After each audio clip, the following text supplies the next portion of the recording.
I went management of community services with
upon which we are located today. This area is home to many Indigenous peoples from across Turtle Island.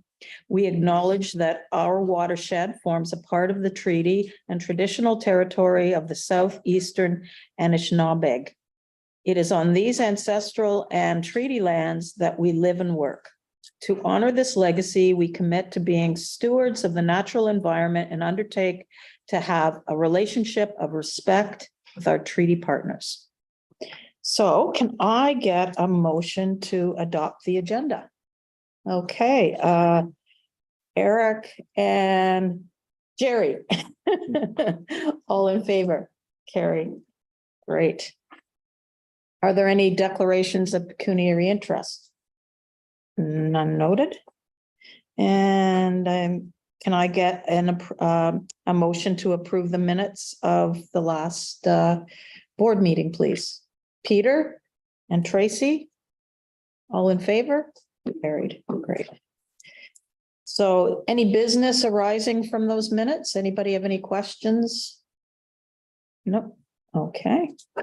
So this is an exciting day. We have a new staff member, Anita Cavan, and started with us earlier this week as our marketing and communications assistant.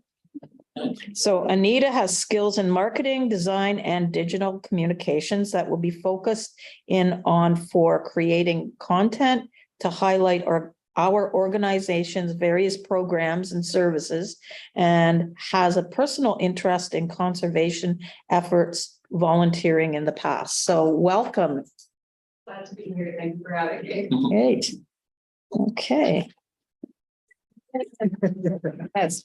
Yes, we need to clap. Okay.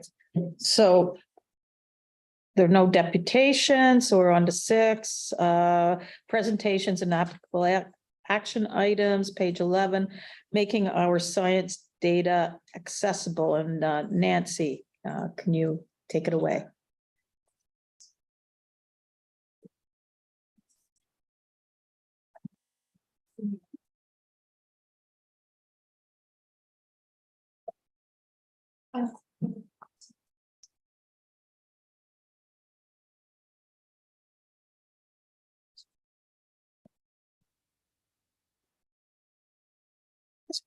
Right. I don't know if we're we can see both ways. blocking anybody here.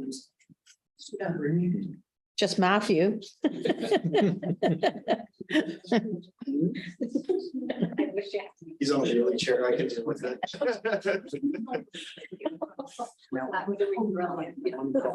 Thank you.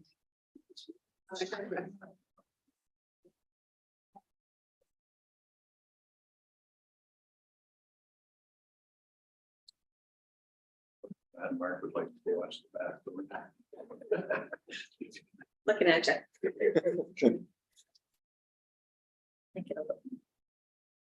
Okay.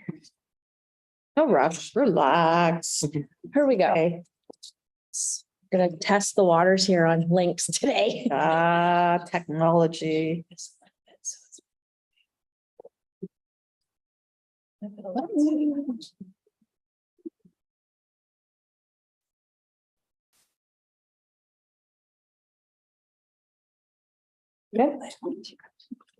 okay. Okay, so thank you. Today I'm here to talk to you about how the Integrated Watershed Management Department is making our science data accessible to our watershed residents. So the Integrated Watershed Management team collects a lot of data through our projects and programs.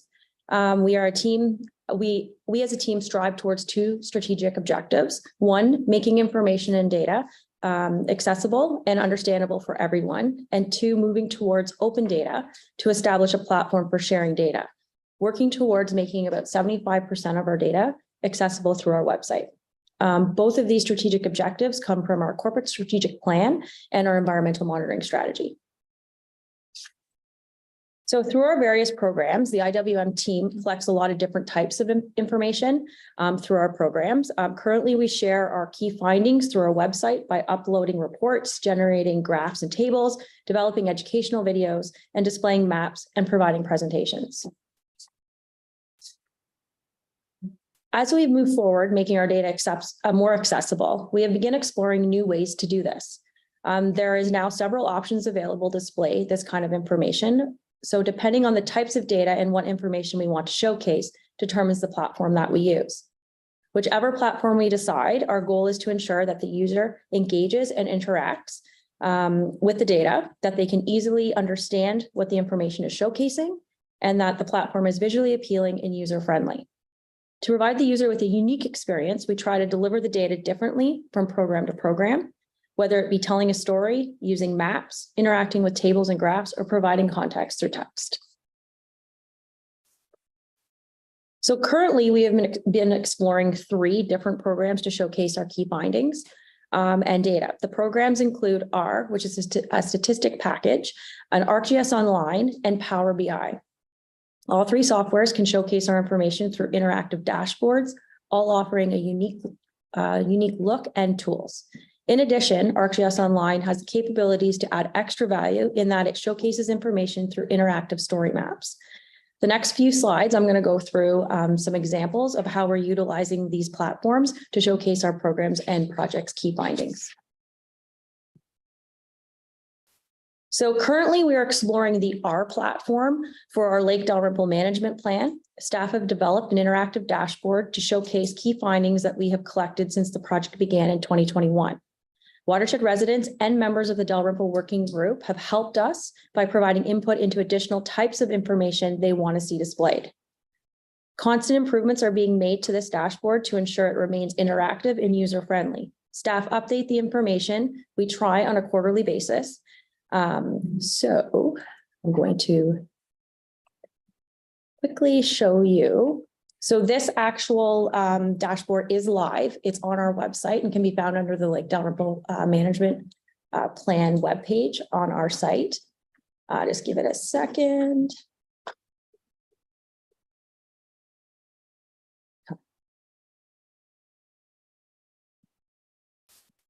So when you go to the link, this is what you will see. It's a dashboard that provides the user to click on certain elements of what we're doing with the program. So user can click on water quality, and then they can go a little bit deeper and look at the total phosphorus that we found for our 3 sites that we collect on the lake, and also have the ability to interact and click on tributaries. And the information on this particular page is showing if we've passed in terms of the phosphorus collection or if we failed. It tells us where the provincial water quality objective is for water quality for total phosphorus. It gives us a listing of the actual data itself from the Excel that we collect, and it'll tell you just in a different way instead of looking at the graph marks in the way, but I can't get over. But you can also see if we've passed based on the locations that we collect it from. We have this for all of our water quality parameters we collect. So we also do chloride, dissolved oxygen, and lake temperature. For our fish and plants that we've collected, you can select on some of the stuff we're monitoring: thermal regime, fish surveys, aquatic plants, which allows the user to go in. You can see locations of where we've collected or saw aquatic plant species that are invasive, as well as you can look at the different species that they have found. So it just allows the user to kind of dig deep into our data and get a good understanding of that particular area. What is new to this, which is exciting, is that we are now linking live to real-time data. So for the Dalrymple area, you can see air temperature and precipitation at the 3 stations that we use for that watershed plan, Seabright, Lagoon City, and Indian Point. So this is currently up to date as of today. So this information is being pulled directly. So this is an interesting, we're aiming towards doing this on all of our sites, but that's one new thing. And then we've just most recently included land cover. So now we've collected all of the ecological land classification for the area, and we've now categorized it out as to what is showing within that area.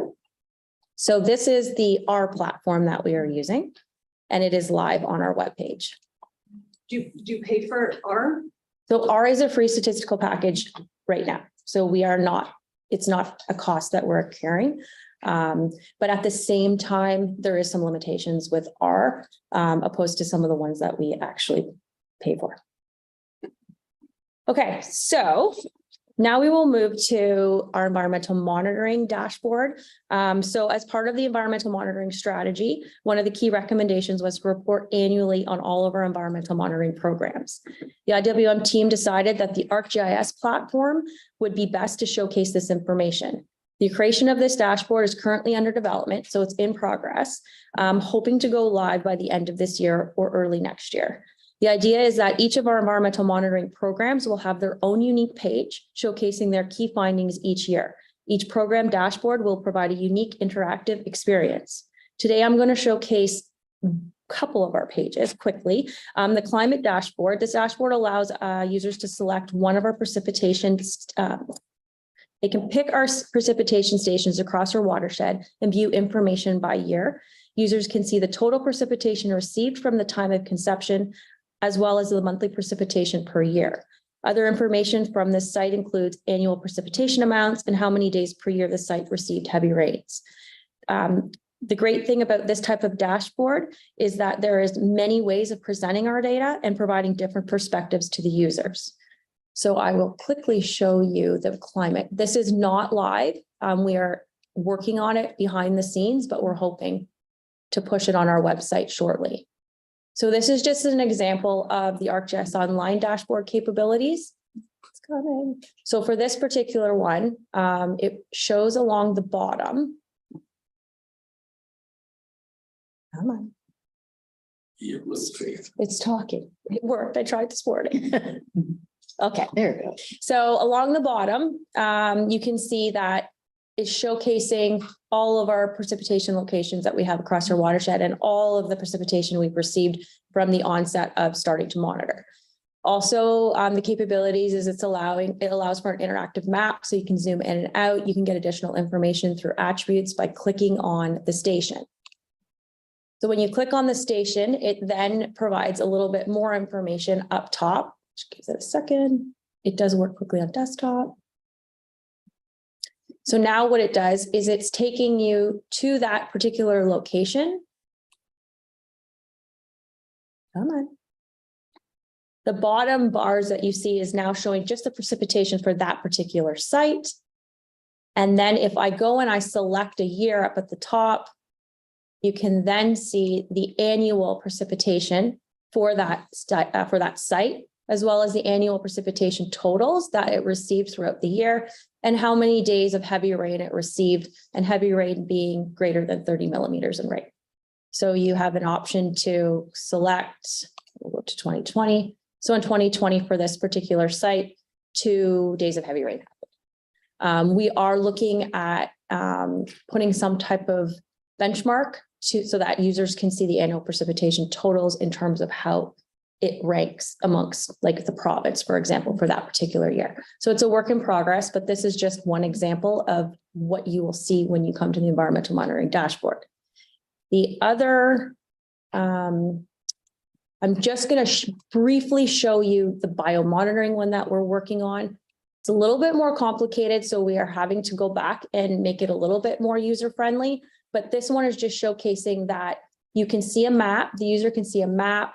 If I click on a particular site, it has the ability to show pictures of the location. So the viewer gets to see the picture, gets to see some attribute information, so details on what they found, and then it can plot various graphs at the bottom. It's all interactive based on the user clicking a point.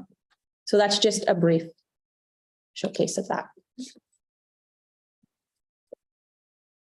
So Power BI is a Microsoft product that provides interactive data visualization. In our case, we decided to explore its capabilities with our low water program. Currently on our website, watershed residents can view data showcasing the Ontario Low Water Response Index over a 1-month period for our watershed.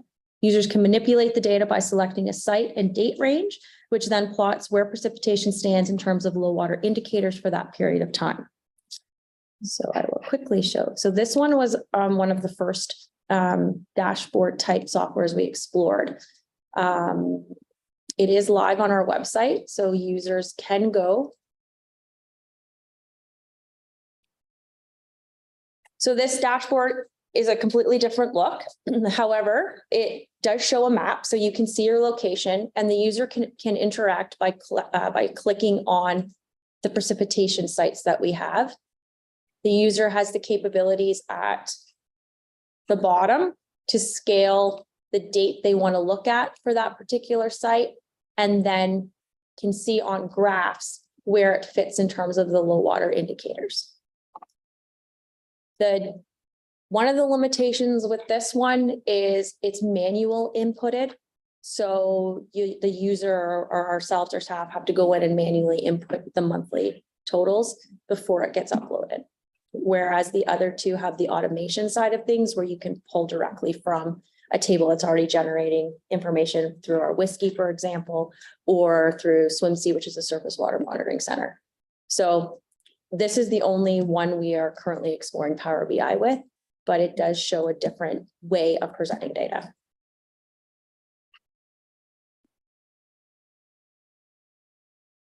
And lastly, so ArcGIS Online, in addition to dashboards, also has the capabilities to create story maps. Story maps transforms maps and GIS work interactive content that informs, inspires, and influences through storytelling. The example I will be showing today is a story map that was produced for us by University of Toronto students through a credit for product program, highlighting changes of Lake Scugog shoreline over the past 65 years.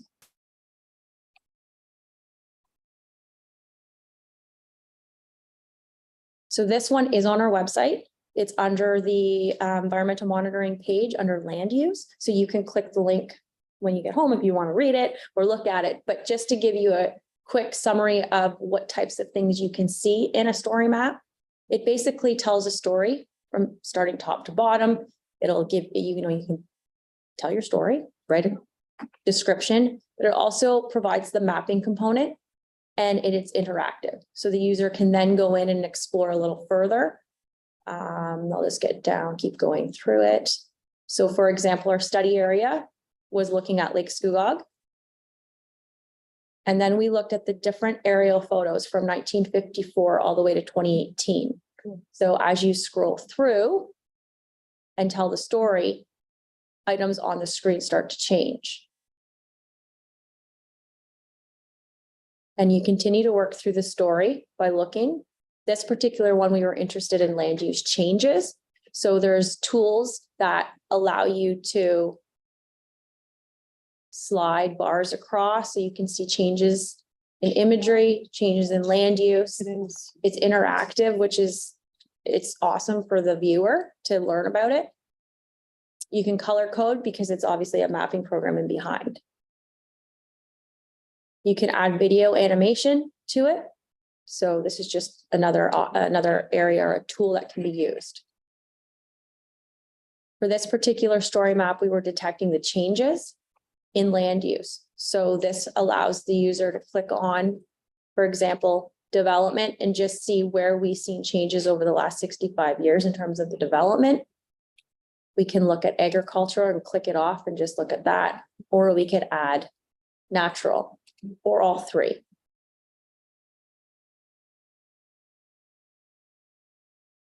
Amazing. And then this particular part of it is showcasing the differences in land use that we saw and where they occurred. So for example, if we click the point, it shows you, this is Washburn Island in 1954. And then this is demonstrating the photo now and where the land use change occurred. If we keep scrolling down, it'll then bring us to another area.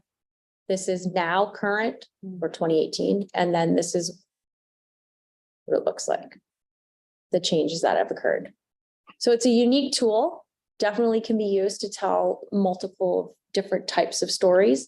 And there's so many different tools that you can use that will showcase your story and be interactive. There's also, you can add graphs to it as well. So this graph is showing the land use changes over the last 65 years.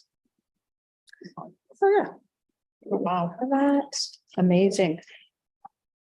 Eric, Wait, one more slide. Sorry. So what's next? So right now we're in the process of showing our data just by visual representation.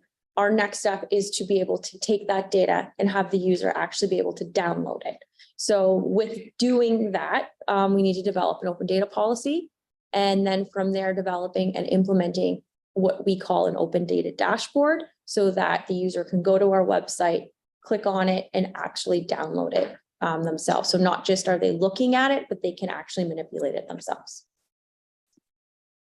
wow. Thank you. Any questions? Time for the beard shave again, because they can't get through. We've already had that discussion. Oh, did you? Okay. Yeah.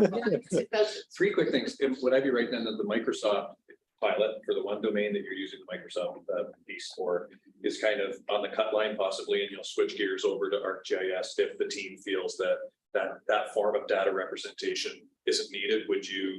Is it possible you're going to move to all in with the other two, or is there a chance it'll still stick around? It just seemed to be so. The ArcGIS, I was wondering, am I right that the Microsoft version is just a pilot to see if We're exploring all of them, Yeah. but at the same time, depending on what information we want to showcase, it might be advantageous to use that for static type information. It also just provides a variety of options. A lot of like Power BI, there is a learning curve to it. So it's, the staff person that was in that position prior was the expert, was learning to use it. So we'll have to switch like the learning tool for another staff, but I wouldn't say it's ruled out. And the ArcGIS, there's no login going to be needed. That's all embedded through the conservation Yes. authority site. You need a login, but we wouldn't. No, so once we go live, it'll be public domain, so there will be no login And required. the last thing was outreach is later on in the agenda, just the whole concept of outreach. This presentation was just a generic question. If I were to recommend this timeframe of your presentation to a few high school teachers, because Yes, this is definitely in the grade 12 curriculum, I know because my son's taking grade 12. Okay. So this would just be, I could see Julie Hendrick going, what? This is so awesome, and it would connect the schools with conservation, so on. What I'm wondering is when I send her the link tonight of the time frame you presented, she won't see that though, will she? Our cameras will she see this presentation, or will she just see Nancy talking?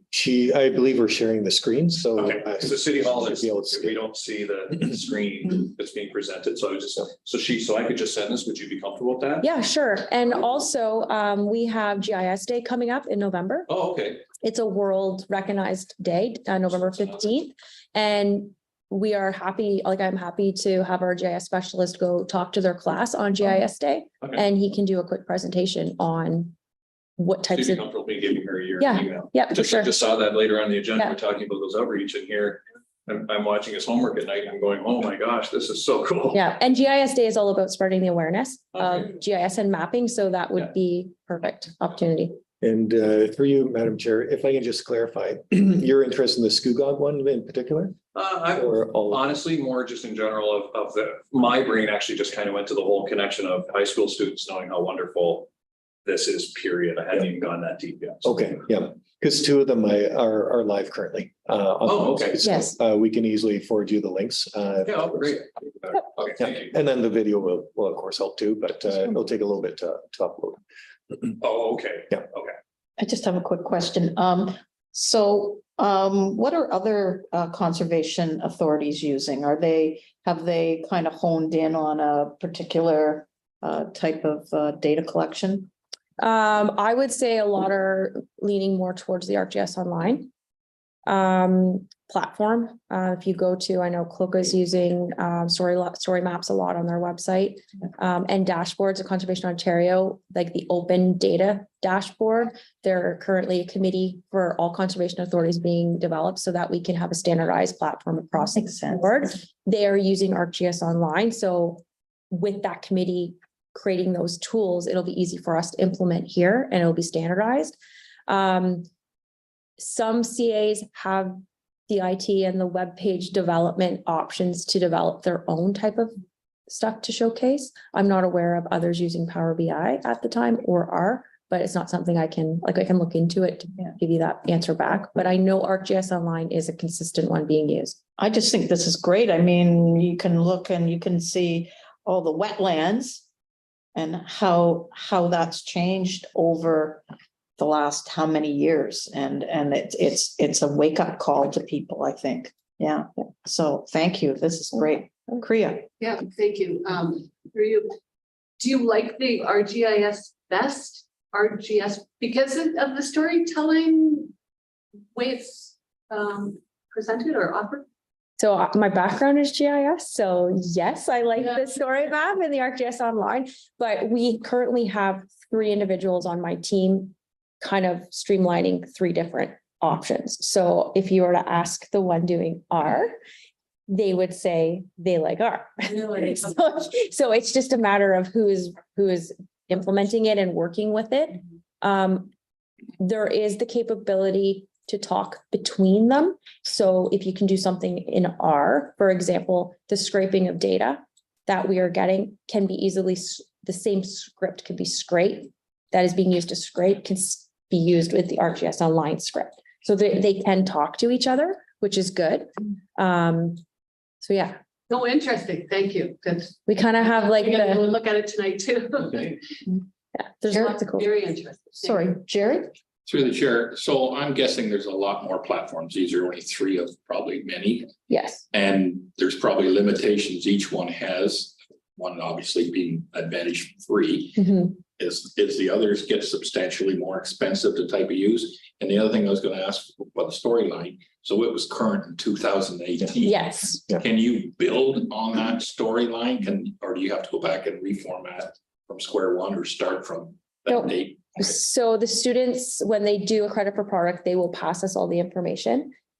This particular one, they had done it on their ArcGIS Online account, transferred the data, but we had to rebuild it on ours. There was no transferring, sharing available. So yes, we have the background to do that and add like our next imagery, which we're supposed to be getting any day now for the 2023 stuff. So we can, build upon what's already generated.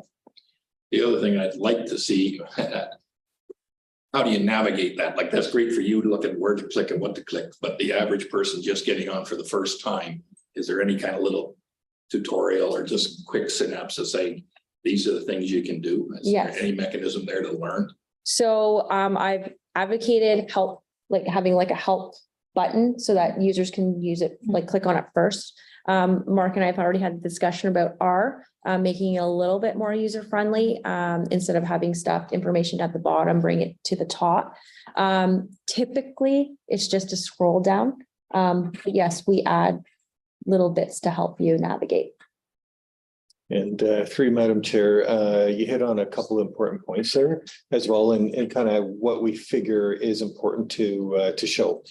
So in a couple of the versions where you're able to play with the data, you come up with your own interpretations. And you see the actual data. When you look at the story map, you're creating the story. And it is static until you update it. So, so they are two different objectives. One really geared towards storytelling at a point in time, and the other, which is you have the data that you look at and can interpret on your own kind of values or merit. So. This is going to be so great for lake management planning also. Just like, wow. Okay, thank you, Nancy. Can I have a motion to receive Nancy's presentation? Jerry and Lloyd, all in favor? Carrie. Yeah, I'm going, oh, maybe I got it wrong. Oh, my God. Anyway, sorry. It We went. can always turn our things. Yeah, oh, my gosh. We are. Yeah, sorry. Harold. Yeah. Okay, Yeah, I switched them around last week. I know. I'm sorry. I just, yeah. Never gonna be like. I want to say everybody's name instead of like having staff trying to figure it all out. You, okay. Okay. All right. So, where are we now? Here we go. Okay. Replanting with Colleen. Oh, sorry, no, yeah, we did. Yeah, we're Great, welcome. Hi. How do I use this? Anybody? I know they're a little backwards. I believe the down arrow. Okay, we'll find out real quick. Okay. Just six. Okay. Okay, let's just see if this works first. Yeah, okay. So for anyone who doesn't know me, I'm Colleen. I'm the Forestry and Landowner Services technician here at Kawartha Conservation. And a big part of my role is implementing the large scale tree planting program with 50 million trees, Forest Ontario, kind of same. Doing community plantings such as like TD Tree Days. We actually have one coming up this weekend. I'll talk about that at the end. Often if there's trees going in on a water fund site, I'll consult with that, and also with the seedling sale that happens every year. Those are a big chunk of what I do here. So tree planting fits into our stewardship strategy. We consistently are able to plant and exceed our goal of 21,000 native trees and shrubs in our jurisdiction each year. Through this program, we're also able to bring educational programs across the watershed, or educational opportunities, I should say. Often when I'm doing site visits, people will have questions about invasive species, forest management, things like that, beyond and even into meadows, things like that, what they can do with their property. So that's a lot of what I do there.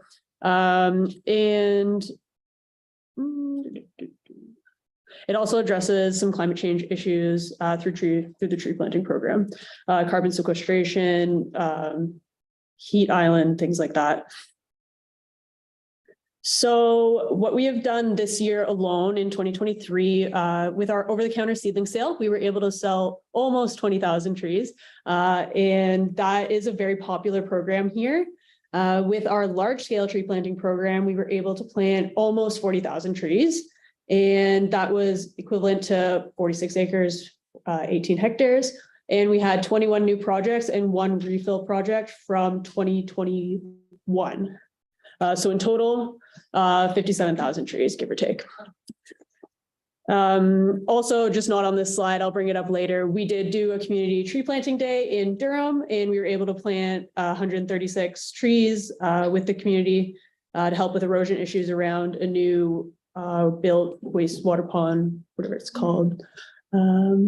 So for those who don't know what the 50 million tree program is, it's a federally funded program that helps brings financial support to private landowners.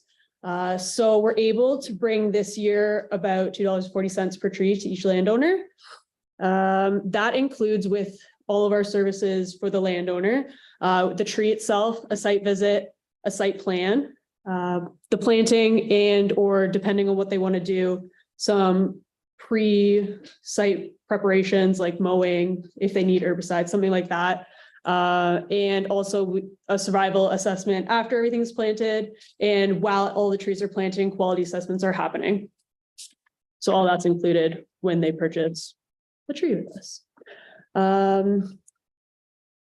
So the 50 million tree program is able to help cut implementation costs by 50 to 90%, depending on what the landowner wants to do with us. So for example, if they need our help in terms of site prep, they need herbicide application, things like that, it can be a little bit more expensive. But if the landowner is willing to do a lot of the site prep on their own and kind of do these in-kind efforts, their cost is more fully covered. So in 2023, we received $97,000, $97,000. I'm just going to do the big numbers from Forest Ontario. The landowners helped put in $21,000 to support their tree plantings, and that includes things like, the herbicide application was a big one this year. So things when we're doing tree planting, I check pretty much every single tree, and we're looking for 90% higher for the tree planting quality. If the tree is out of shape, so if it's a little too crooked, too high, too low, anything like upside down, it gets replanted. So in theory, it's close to 100%. And the survival is done first, second, and fifth year of planting. First year is, say, we planted this spring, checking this fall. Survival needs to be higher than 60%. If it's lower than 60%, we can offer a refill the following year, depending on the situation. And that refill is also funded through Forest Ontario with the next year's current funding. So I won't get into too much detail. Now, these are just some examples and images of the tree planting itself. So up in the top left corner, this is more of a reforestation project. So they have a lot of one species going in. So we're trying to create diversity, things like that. It was an old farm field, so it's naturally succeeding and we're just helping it along. Also, the landowner's lovely. He did a lot of those in-kind efforts where he's going in, taking on invasive species, mowing his own land, things like that. Up in the top right, this is a straight afforestation. It was a hayfield, and this lady's in love with evergreens. So we did a lot of that. And she's an example of somebody who needed help with some post-planting management because she doesn't have a mower. So she's relying on neighbors and some of the post-management plans that we created. In the bottom left is actually kind of a fun one. This is a young farmer in Scugog, and he's trying to do more innovative farming. So for him, he's very interested in silvopastures. You can see kind of to the top right of the image in that bottom left, there's a forest, and he wants to get into silvopastures. So what we did for him is these rows were created, and he's going to put up electric fencing. So in theory, over time, these will kind of become natural fences. And he potentially could be someone who returns. And bottom right is one of our more unique to Kawartha Conservation sites, because we offer the program to people who only have enough space to plant 500 trees. Some CAs will only take, if you can plant 2 acres or more, will take you if you can plant a minimum of over 500 trees, which is the minimum requirement for Forest Ontario to provide funding. So we connect with the community. So other than 50 million trees, we do other things like TD Tree Days. Those you see them advertised on TV, the radio, things like that. So we work with the municipalities to find sites in the community that need tree cover. For example, this year's was a site that had some erosion issues after construction. So we went in and planted in a bunch of trees and shrubs to help control that. And this year we had a little bit of a unique opportunity as well. The Bob Cajun Public School, they had applied to a grant a year ago. Didn't receive it, but they applied again this year and they were able to receive it. So we were technical support with them, helping them choose trees, where to plant them, things like that. And then also implementation day, we were out there educating, things like that. They also had the opportunity to come out here and plant at Ken Reed. So it kind of continued on that education. Really lovely people to work with. So this was the TD Tree Day. We were able, again, to plant 136 trees and 40 volunteers showed up. That was really great. That involved putting the holes, digging the holes, and applying mulch. So it's very hands-on, very great. We were able to receive $5,115 to help with the project from TD. That involved the trees and some equipment, things like that we needed. And then next, the Bob Cajun Public School. So what I really liked about this project as well is we were able to connect everybody in the community, it seemed. Different community groups in the area. Local businesses also pitched in to help. For example, they dug all those holes for us. It was really awesome. So it just, everybody in the community kind of heard about it through Trees Canada. We were all able to work together. So we lead by example. With the tree planting program at Kawartha, we encourage others to get involved and ask questions about climate change. So yeah, for many of times I have people who want to plant certain species, and we know with climate changing, we can kind of bring up these issues. And we're able to pick species that work for them, their goals, and a successful project. So just so everyone kind of knows the challenges with tree planting, there's a lot of positives, but there are some behind the scenes things that aren't as thought of as you would think unless you're deep in the business. So nowadays it's a little bit harder to find more qualified tree planters. We have a lot of green people ready to go, but sometimes for our projects, we need experienced planters with at least one season under their belt. And that's just becoming hard to incentivize people to come back again and again. And all of our really good tree planters are getting of the age where honestly 25, you kind of need to move on because you're a little bit broken. So think about that. It's very small range.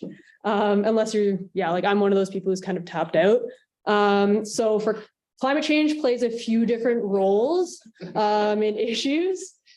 Certain species aren't surviving as well as they used to in the climate that we have. And also it's making a little bit of issues for seed collection, and you can't have a tree without a seed. So there are a few seed collectors. They're trying to get education out there so that people can collect more seed.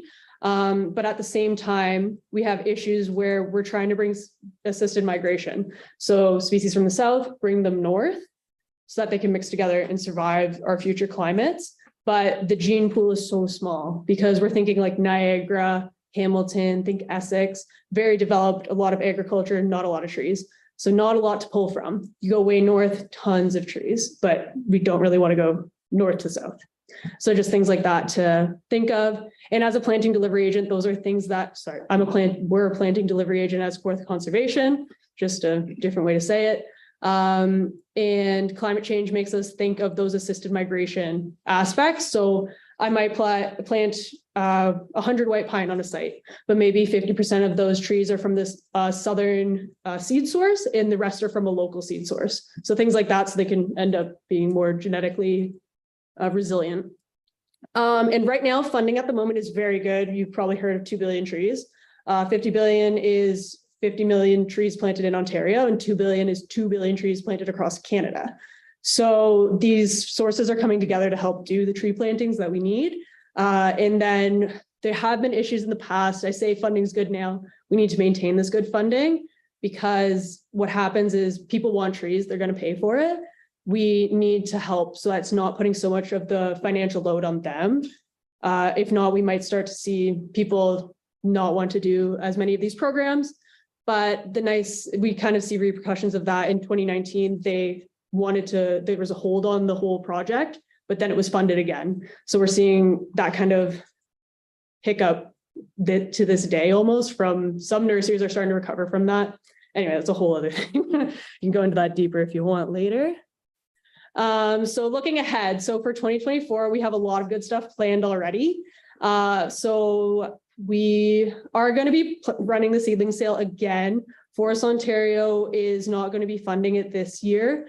But what that means is I just work with our local nurseries and we talk. But it is a very popular program. So I'm hoping to have a goal of 20,000 trees again this year, if not very close. We have been allocated 40,000 trees for 2024 to do on large scale tree planting properties. A lot of our referrals come from Forest Ontario. Our field advisors send them to us. There were newspaper ads and mailouts. We got about 9 people responded from that and 5 returning landowners who were still interested. Of that, I have 15 sites just about. And I'm still constantly getting inquiries. Oh, and I forgot to add one. We had about 5 people reach out just through our site alone. They read through our website, contacted me, and we followed through with a site visit, things like that, if they qualified. So now we're just going to go through quickly what a forest might look like. So you see these little guys.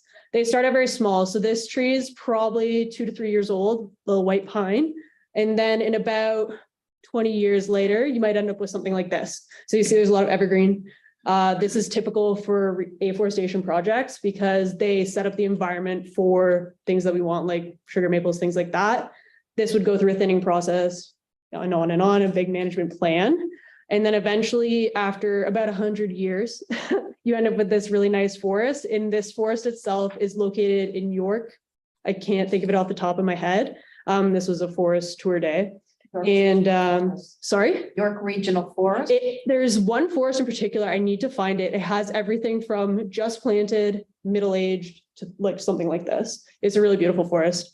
But this one in particular is on its last year of thinning. We believe, we were talking about it, we thought it was the last year of thinning or it already had its last year of thinning. And then from now on, it's just doing its own thing. And the people, whoever manages this forest will probably just go in and manage hazard trail trees. Other than that, left on its own. So this is the goal of all the tree plantings that I'm doing today. I always like to say to my landowners, they're always like, well, I really want these big trees. I really want these hardwoods. And I always tell them this story exactly. And I always tell them I'm planting this forest too. And it's not for me, unfortunately, it's for the future. So those are always things to think about. When we look at those little itty bitty trees, this is actually their future. I have a couple of videos just so you guys can kind of see what it looks like in the field. I think if I press next, it'll start to play. Yeah. Okay. So we have on the left, Dan, he was my hand planter this year. So he's going through on this property. It was an old horse paddock. So really good for afforestation, fertile, not too compacted, things like that. He's going through planting. I think he's doing cedar and red pine in his pack right now, but this site they only have a maximum of 8 species per site, because in a typical forest, you won't see more than 8 species. That's why that's kind of capped like that. And basically I look at soil type, what's in the area, different competition around it, and that determines what size tree we put in and what species we put in, and also what seed zones. So this property, this was actually a windbreak. We did another spot on his property, which was more of an afforestation. This was more or less just to show you kind of how the trees go in with the machine. So we have 2 different types. Machines will do our larger scale, anything above 1,000 trees, I'll send out the machine, or yeah. And then hand planting, smaller sites, or if it's just not ideal for a tractor to run through. Oh, there it goes again. So yeah, that's what I was trying to do before. Little tree going in. They can do about 6,000 a day. Dan can do about 1,000 a day, which is a lot. I only really ever did 700 a day. It's a lot. Did you say 6,000? Oh, they can do 6,000 easy. If the sites are close, oh yeah, with machine. Yeah. And Dan alone would, as one person, would do 1,000. So if we had 3 people on site or 6 people on site, we could do the same amount. Also, weather determines how quickly they can go. So looking into the future, as I mentioned before, now we have 2 billion trees, which is really nice. Forests Ontario is kind of handling a lot of the funding and helping to distribute to PDAs, planting delivery agents like us. A lot of CAs are planting delivery agents, and there are some small arborists that do it themselves. We are, as I mentioned before, the seedling sale is something that they did fund in the past, but because of things like tracking survival, quality, things like that, they didn't see it as something that could be funded in the future because we can't confirm if these trees have been planted where they said they were being planted and if they ever survived. So there are things I'm trying to think of to see if we can prove to the funders that maybe we can track these trees to get that funding back. And then with urban trees, I have something in the works to try and help kind of bring more urban tree opportunities to communities other than just our community tree plantings, because those are a lot determined by our municipalities and what they need, what they see going on, versus we don't do that in people's backyards. So I'm trying to think of something that's more personal. And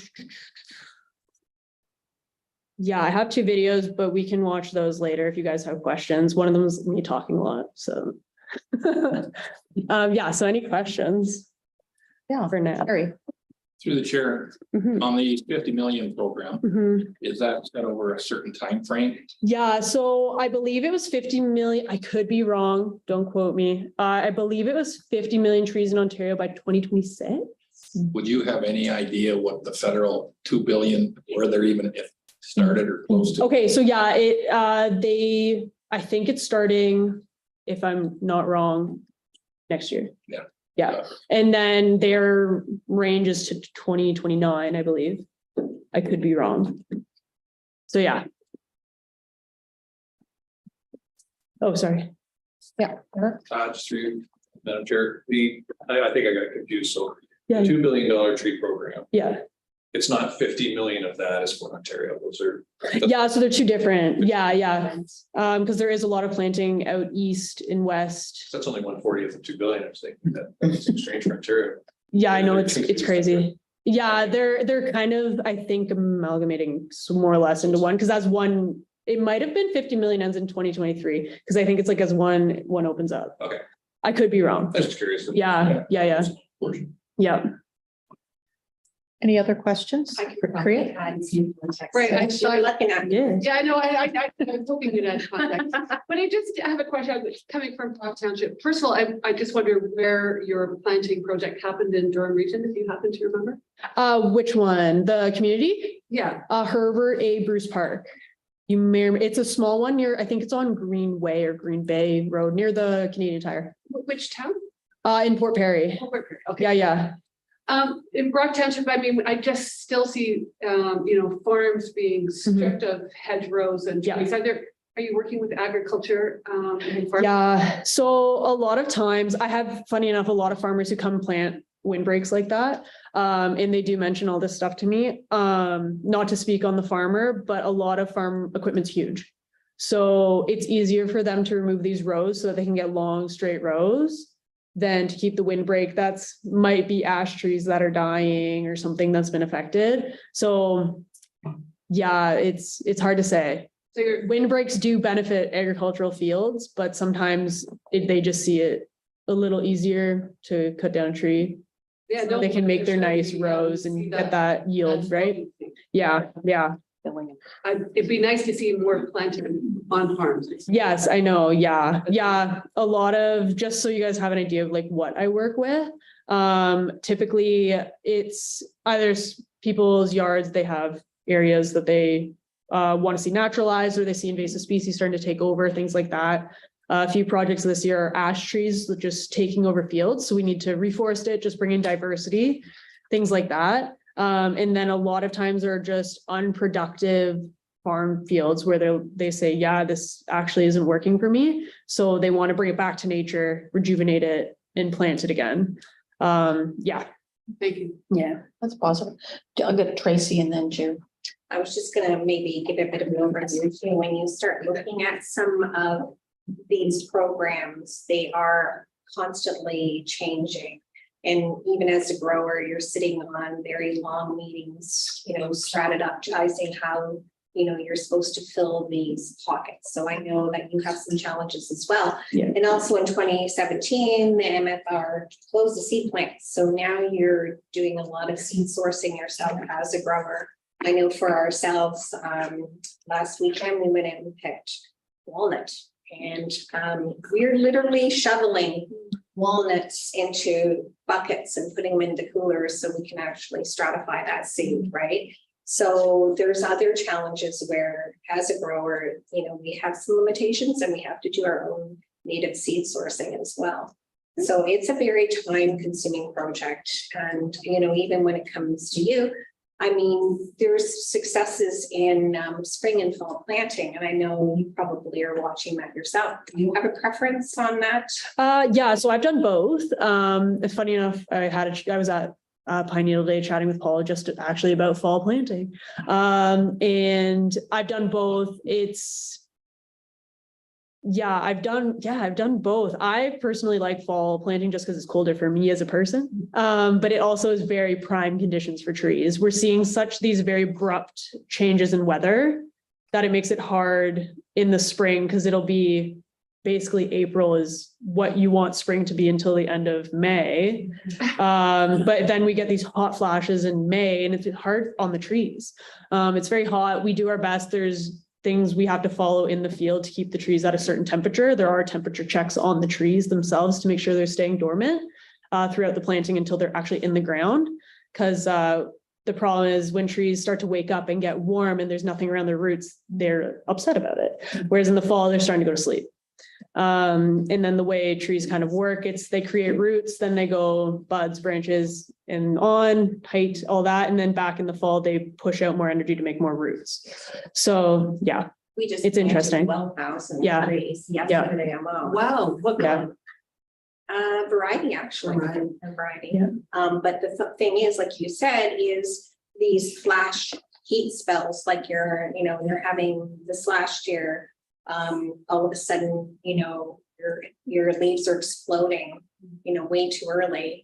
And then you're getting a frost after, so you're getting that reaction on the tree. Yeah. So I know as the farm, we Yeah. prefer to do fall planting Yeah. just for that, because your seedlings going dormant with the land and it's coming alive in the spring, right? Yeah, yeah, and I think too, that's why we do a lot of community plants in the fall as well.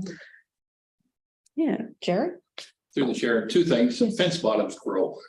They fence just bottoms, grow. okay, For okay, farming, it's a nuisance Yeah. thing, because they just a problem. It become acreage of yeah, wasted land. okay. What I was interested though is, what do you find the biggest problem for invasive species? What are you noticing when you're doing the tree? Okay, yeah, so a few different things, especially when I go to farms. What I find the challenges are for farmers is they'll have windrows, but they're windrows of buckthorn. And they're not ideal. They're great for windbreaks, hedges, things like that. But the problem is if that farmer wanted to take that row out, it's going to be expensive. It's already doing the job it needs to do. The buckthorn isn't spreading because he's farming, so it's going to get tilled up. It's going to get planted over, things like that. It doesn't have a chance to take. So funny enough, this year I'm going to see how it works. We're planting a spruce row beside a buckthorn windbreak to see if in the future he can take out some of those unwanted species. Buckthorn's a big one. You see it a lot in fields that have just been left to fallow. Hawthorn's one thing, it doesn't spread as aggressively, but buckthorn does spread very aggressively because birds carry it around. And then you see the spread just explode, and they're hard to maintain. If you can't just cut a buckthorn down and it stay away, it'll come back more because it comes from the roots. It'll sucker out from the stump that was cut. Things like that. That's most invasive species. That's most sometimes weedy trees like ash trees do that. They're wanted species, but they do that. So that's a big one. Dog strangling vine is a big one. Sometimes I went to a site, it wasn't as aggressive on landowner properties. It's typically in areas where it's big and windy, like stuff is flying across. You see it in the neighbor's yard, it's just been spreading. But a lot of times in these funny little sheltered areas, you might just get patches that are very manageable by the landowner. Depending on whose property you go to too, they're very aware because they have a managed forest plan. So they know how to deal with it through that program that they have. Is there any way to eliminate it? Time. Just keep, the one thing I think always say with invasive species, it's never one and done. You always have to keep on it. So there's always going to be a seed bank in the ground until it's gone. But that being said, a deer could walk by with a seed on it. A bird could fly over with something, it's just something like that. Those are two really big ones. Where does sumac fall into that? Sumac, it's native. So staghorn sumac native, we consider it weedy. So they kind of have an almost like I want to say like a self-control. I think once they get too much, you'll see just dead sticks. They kind of just get to a peak but they spread pretty well. If not, just mow it. They'll stay where you want it to be, hopefully. Yeah. I was here when there was a big meeting when the seed bank folded or they closed it. I was just wondering, are there any not-for-profits? Because there was a really interesting group of people here that day. And, there was all sorts of talk about, we got to do something. So I'm just wondering if anything came of that and not-for-profit or. I don't know anything about it personally, Yeah. but I do know that the Gene Conservancy that typically runs the seed collector course, like certified seed collector course, they're trying to do small workshops so people understand what to look for, how to gather seed, things like that, so that we have more eyes, more hands able to do seed collecting. There's just no one force that goes. I know we have a couple people here. They do certain seed collecting, but it's hard. If you're getting into it, they typically say stick to 1 or 2 species, get really good at it, and then you can start to expand your seed.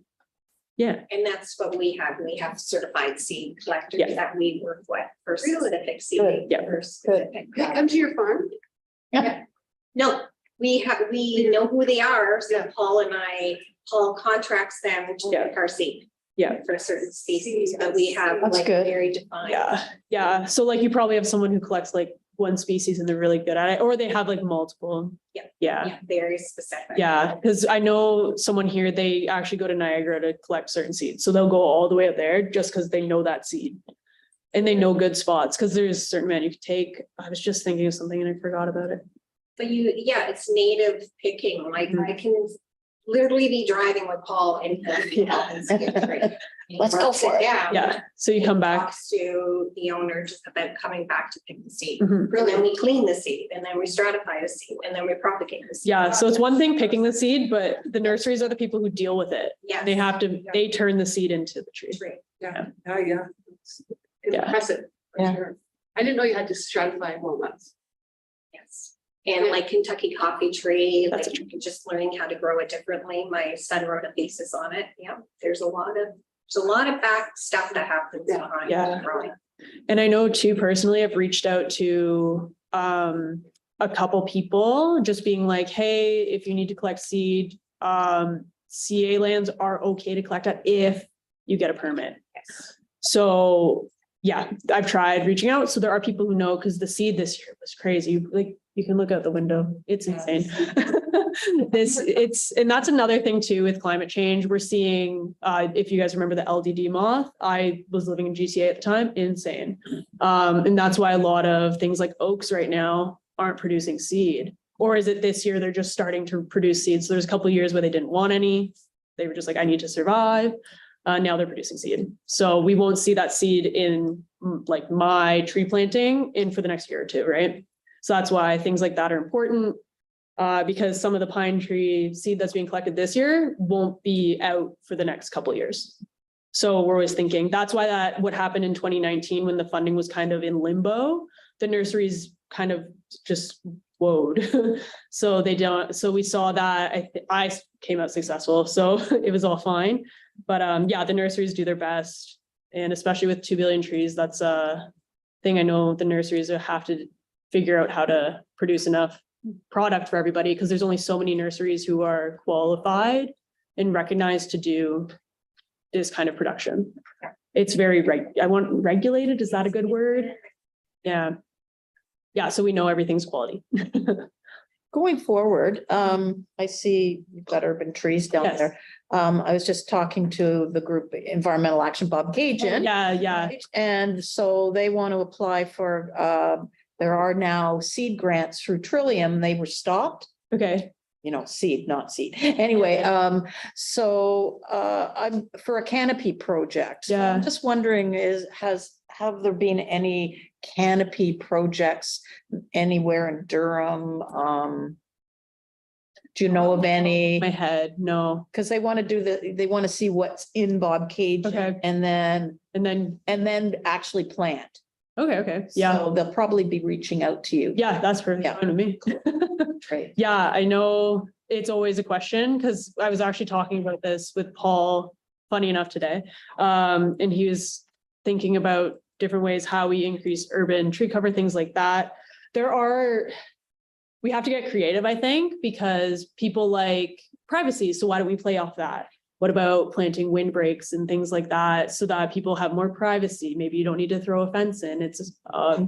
But again, trees take time to grow. So it's all stuff like that, almost planning for the future, because we always have to remember trees take time, things like that. Yeah. Great availability. Time to plant a tree? Sorry, When's the best time to plant? 20 years ago. Good answer. Yeah. She said the fall she liked. But I mean, like today or 10 years ago, right? Yeah. It's not in the future, it's Yeah, now, Yes. we gotta do it now for sure, We're better late than never, you know? because we're losing a lot of trees. I mean, out west and stuff, right? Yeah, So yeah. climate change. Okay, so can I have a motion to receive Colleen's great presentation, Priya? And Jerry? All in favor? Carrie, thank you very much. That was Guys. really interesting. Do you want to carry this? Hey, we're at 7.1 permits issued by designated staff. Matt? Thank you.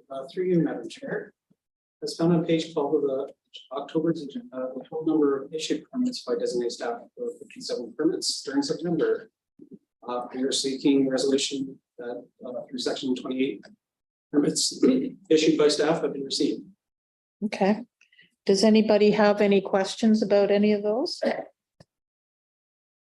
Going once, going twice? Great numbers. Okay, so can I have a motion to receive Matt's presentation? Jerry and Tracy, all in favor? Carried. Great. Now, okay, we're on to Mark.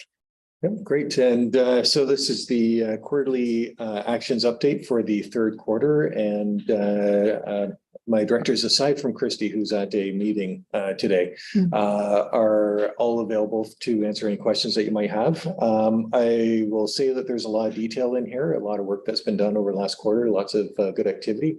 And I will mention a few things in my CAO update, but for this one, I think I will just leave it at that and see if there's any questions on any of the updates. Okay. Are there any questions on the strategic updates? Action Only plan? comment is it's pretty impressive. It is, yeah. When you start looking at how many different programs that are being put together. Yeah, it's amazing. It's with all the challenges, you know, conservations are going through to have all these initiatives. It's very impressive. Yeah, We're lucky to be supported by a great bunch of municipalities. there you go. So Okay.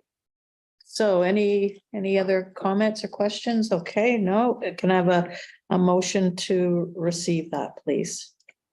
Okay, Jerry and Harold. All in favor? Carried. Great.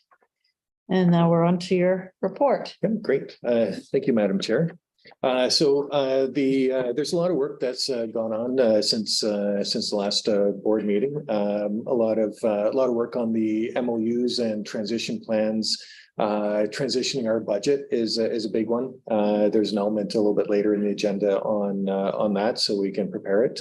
We were actually hoping to have a presentation on the budget, a draft budget, but it's a little more complicated this time, so it is taking a little bit more time to do that. But the piece that we have is going to help with that. There's a couple of statistics that are provided on our social media platform, and there's one that kind of stuck out to me is over the 3-month period. The CA numbers were pretty interesting. 1 million kind of views for that, and Durham East Cross had the highest search volume.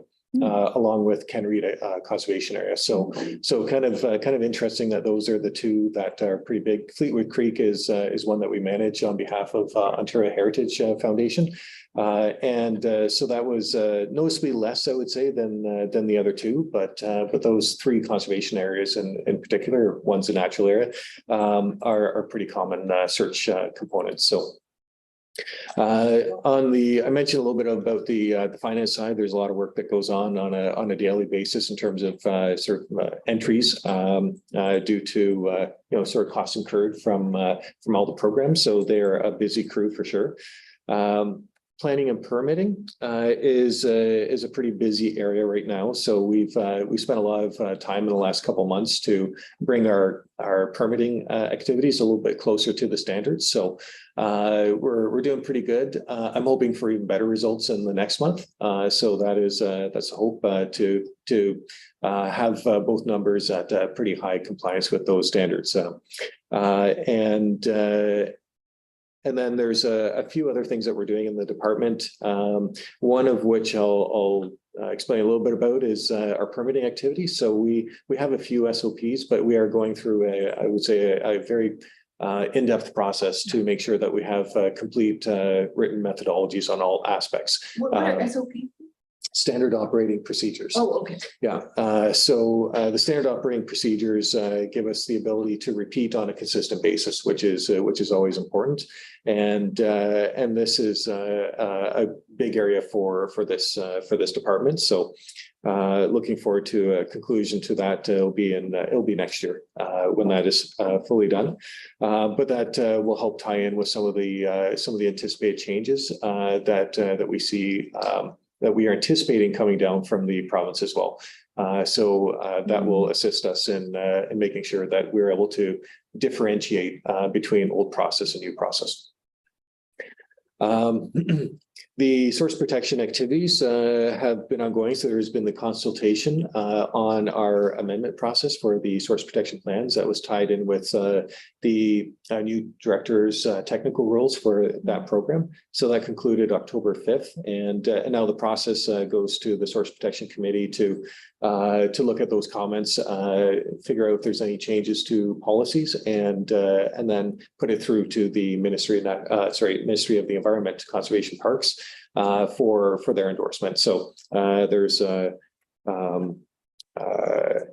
we're well along the way, but there's still a bit of a track to go before those are created. Due to the changed technical rules, there's a few new threats, as they're called, to water systems that we have been evaluating. So a big change has been above ground fuel oil storage. So before it was only below ground, not above ground. I guess the thought was you could see it, therefore it's not a problem. But those are above ground are actually prone to more weathering if they're outdoors in particular. So those are now included in the mix, and there are a few of them in the watershed that we're responsible for. And another one is salt storage and the amount of salt that's put on different properties. So that's another one that we're actually looking at, and we don't have too many that meet the criteria. So that's good. But any new ones need a full consultation with the landowner and risk management plans developed by our risk management official or other risk management officials that service the other municipalities. So a lot of work going on that front. Our floodplain mapping activities are going strong. So we are nearing the point where we are going to present the Fenland Falls South floodplain study to the board for endorsement. So we're looking forward to that in hopefully in the next meeting, but no later than the meeting after that is where we're aiming. And we're continuing our work with Halliburton on the field side. And in Trent Lakes, we're doing the Mississaugas and Nogies Creek. So we're progressing well on that front, and are just securing a couple of consultants for doing the engineering side, but all the data collection is pretty much done. So that's great. A lot of work on the stewardship front, and the one in particular that kind of struck me was the agriculture project that's highlighted in my report there, and it's the barnyard eavesdropping. So you can see there's a very noticeable difference between the before and after pictures, and just an example of some of the great work that department does. I should mention as well, you'll see on page 38 of the agenda, there's a young lady in a yellow shirt. There happens to be a proud mom in the midst. So that is Nancy's daughter, who I believe placed fourth in the race. So Nice. so pretty awesome. So congrats to Nancy and her daughter on that end. And there's a lot of other work that we're doing. I'll highlight in conservation areas. There's been some improvements to the road in Fleetwood Creek, which is always a topic of conversation, especially in the fall when people want to look at the fall colors. So that's great. We'll see if that continues into the future. We hope it will, but access is always a bit of an issue in that area. It's a pretty steep hill and gets gouged out fairly significantly over time. So But great, it's updated at this point. And we did have some new signs put up last year in Pigeon River. And we did experience some vandalism, which you can kind of see there. There's a little kind of pattern. It looks like a star pattern. It looks like percussion. They're metal signs. So they've been shattered on there. So we're looking at replacing those. But those are just examples of, kind of work that we do we do have to fix every once in a while, which we see in a bunch of our department areas. And I think we had some great information from Nancy on some of the work that she's doing. There's some climate citizen science work that I think is pretty exciting, where we expanded our monitoring in order to try and capture where these storm events are actually coming through. And there's some interest in winter monitoring now as well from a couple of volunteers, which is great. That would provide year-round monitoring for different areas of our watershed that aren't covered off by our traditional stations. Are these volunteers on their own properties, you mean? Yes, yeah, exactly. Do you have this, sorry to interrupt, do you have as many as you need, or could you do those for more monitoring? You know what, we probably could do with more, and Nancy can probably talk a little bit more about that program. She's a bit closer to that, but it is something that we're always looking for to capture all areas of a watershed and make sure that, because these tracks are coming in very narrow bands a lot of times, so being able to hit the right pocket is difficult. And when you have more stations, obviously you're going to have a better chance of doing that. So, but a lot of energy is dropped in a short geographic area or small geographic area.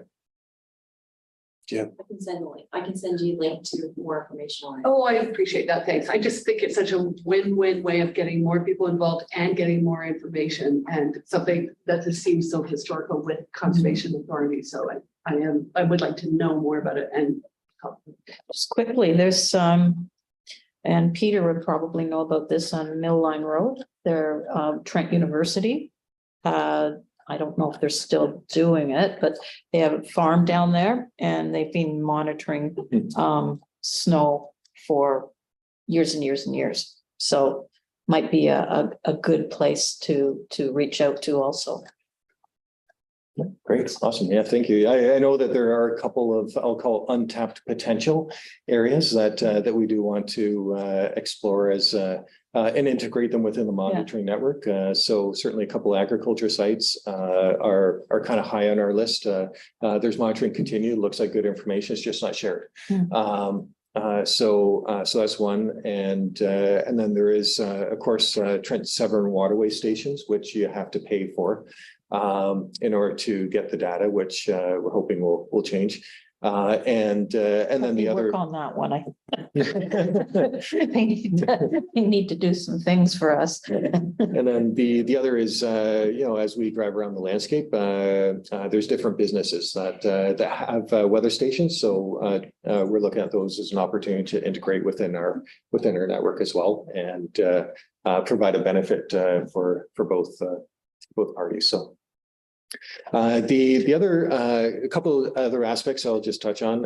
One is the kind of picture that you see on 13 of the staff report, but 44 of the agenda, and that is an auto sampler that has been installed on one of the creeks in Lindsay, and what it does is it collects samples as a rain event happens. So it's triggered by the rain event, and then collects every so often whatever is identified as that trigger point. So you see in that diagram a showing of what the runoff is at a particular point in time in that rainstorm. So you can see that there's quite a bit of sediment laden water in the first or in the middle portions of that of those jars that are collecting that water quality. So it's really what that means is, and we tie it back to lake management planning, is phosphorus is bound very tightly to soil. And so that means a lot of phosphorus, which then means a lot of weeds. And you can tie it in with a couple other things too, in terms of biota as well in the creek if you want to. And so if there's this happens in the spring, then the fish have a harder time surviving in these areas. So and it also warms up the water as well if there's continuous sedimentation. Those are just a couple of indicators, but it's a nice visual that you see there. And the other item I'll mention, which is kind of tied to that, is December 7th, I believe. Yep, December 7th, we are hosting a sediment and erosion control symposium in Fenelon Falls. So we have a number of speakers lined up, and it'll be geared towards exactly that topic, which is trying to reduce erosion on construction sites in particular. So we have a couple of great speakers lined up for that event. And with that, I'll just conclude there, Madam Chair. Great. Well, thank you. Any questions for Mark? I just have a couple quick ones.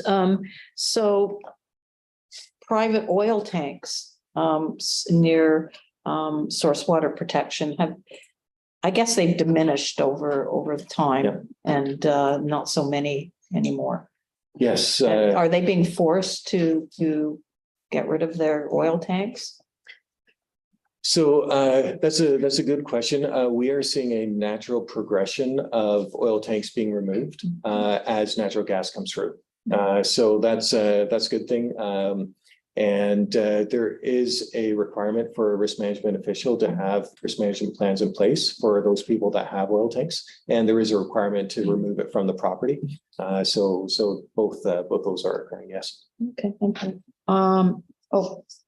Can you have more? Go ahead. I just have this, it's great that you're doing a floodplain mapping for Fenelon Falls because it's in a floodplain. Just for Bob Cajun, I know Bob Cajun's also in a floodplain. Has there been any mapping of Bob Cajun? Yes, there is mapping of Bob Cajun. There's two tributaries on the north side of the river, and so those have floodplain studies associated with them. Great. And then that's about it for Bob Cajun. One thing that we're looking at exploring is future floodplain projects in the City of Kawartha Lakes. And we have a couple of ideas in terms of where those might be. We're looking at all the municipalities because the federal government just announced some more funding, which is great. So we're actively communicating with staff on that front. And so we see that our lakes and connecting channels to the lakes are definitely a priority to get some mapping for. So great. Okay, thank you. All righty. Thanks, Madam Chair, through you. When I saw the Jennings Creek jars, as I call them, it brought to light last night a common question from people when developments taking place. It takes a long time to learn exactly what the conservation authority's role is with the studies ahead of time. And people ask, with development, what about the environment? And there are common questions that we receive, and we have a provincial government, of course, that has a very thou shalt build mandate going on. And when I saw the Jennings Creek, is there a place where you would recommend the conservation authority's role in those tests and assessments ahead of time for the public when they ask? Often people just say, so what kind of assessments does the conservation authority provide? And they know that they exist, and that the T's been crossed and the I's been dotted as far as the developer goes. Yeah. Is there it just came to mind when I was reading it last night, is there a spot that you would prefer us to go to say, here is what the conservation authority does when we say, we've given our check mark to said developer? Or is that just as convoluted as we know it to be, and it's up to us to try and explain it? I don't mean sarcastically at all. And then is there a spot? I've never thought of it until last night. Is there a spot that the public could go to see what that checklist is? We have it in our planning and regulation policy document. So it lays out the general criteria, the conditions that need to be met by all developers. And then that is something that staff are bound to in issuing permits. And or on planning comments as well, but if we're unable to meet those, that's where you see it as a board, those elements coming forward. Okay. However, at the same time, we do recognize that the process is not always the simplest to understand, and there are lots of pieces. I found it very difficult to learn, but I'm not the best guy in the world. But well, it's taken me a long time with a lot of developments to start understanding what I'm looking for. Yes, there are lots of nuances. And so one thing that we do recognize is there's a need to provide information that makes sense. and simplifying some of the process. So we are looking at some of those pieces internally. Erosion sediment control symposium is a piece of that to try and make sure the message is out there. But the other aspect is our communications element is trying to highlight those pieces for everyone, so that there's a direct link to what the impacts of erosion are, for instance, on our lakes. So we're trying to make sure those connections are there. And so we have Phosphorus Fridays, I think, right now.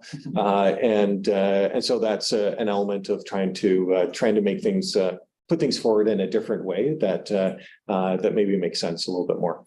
But there's lots of work to do on that front, I think, as well.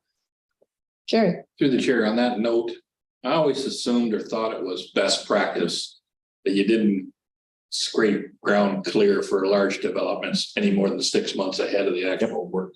Is there a law that actually stipulates at what point that unearthing of the normal land topography is permitted? I got mad at our township there years ago. We clear cut a whole great big swath of a farm. And it's been sitting there for like 6 years. That it's just starting to get changed again, but I just thought that was Tree cutting. illegal, but I wasn't sure. Yeah, there are a couple. It just depends where it is and the different stipulations on it.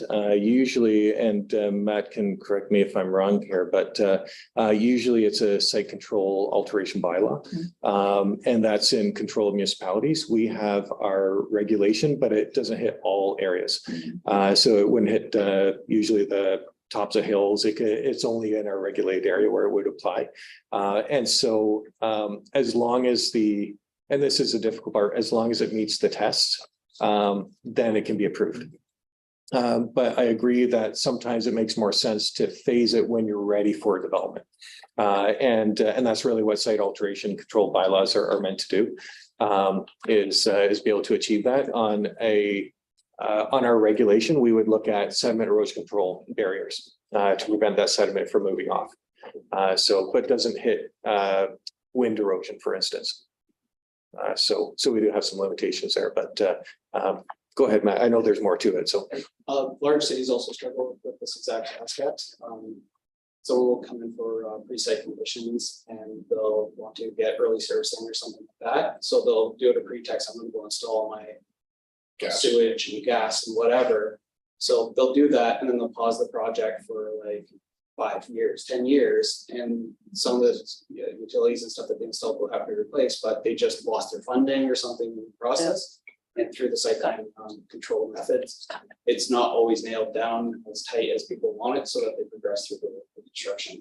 So yeah, it is one, it's not just a local issue, it's definitely all municipalities are struggling with it, and it's balancing between what's reasonable for the landowner and what's reasonable for the people.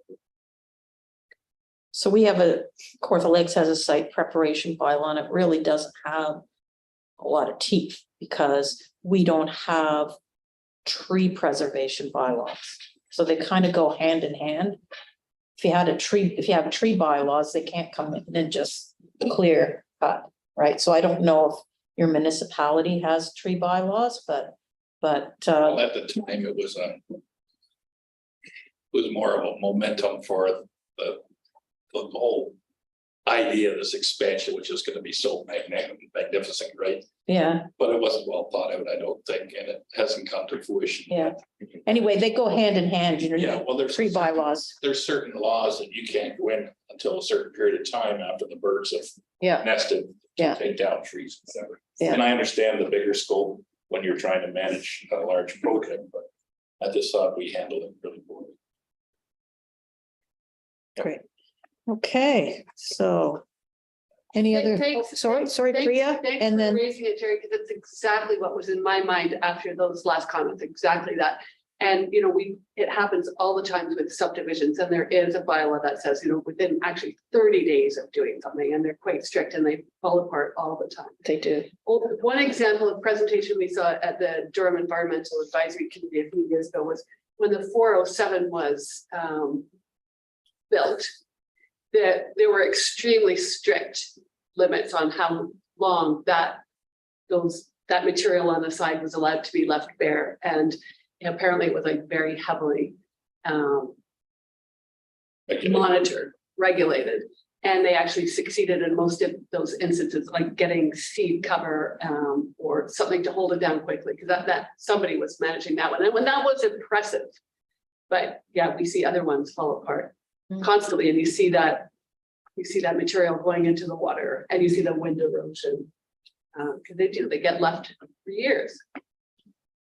Eric, did you have a question? I think Sorry. we should Sorry, I didn't- monitor it more. Yeah. Did you have a comment or question, Eric? Oh, thank you, Madam Chair. Just quickly, in this report, one other comment came to mind. If a constituent or a group of people see a loss of wetland and they suspect that there's not a permit. Yeah. The correct direction is to call a conservation authority. If the conservation authority doesn't have the staff, let's say, to handle the situation, is there a process that I'm new to this, and I was curious, what is the process for that? I might as well just stop there. What is the exact process for that? So they're driving down the highway, they see it, they suspect, we all see. Yep. You see flame, you see giant bonfires, and they ask the directions given to conservation. I just wondered what happens there.